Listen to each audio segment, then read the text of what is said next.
ನಂದಿವಾಹನ ನಾಗಭೂಷಣ ದೋಷ ನಾಶ ವಿನಾಶನ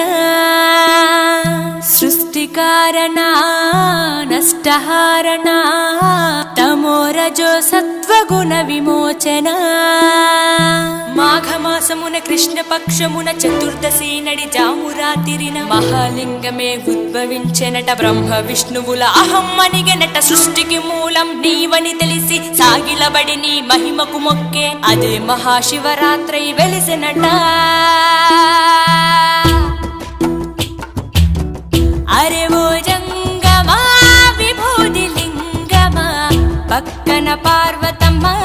తలపై గంగ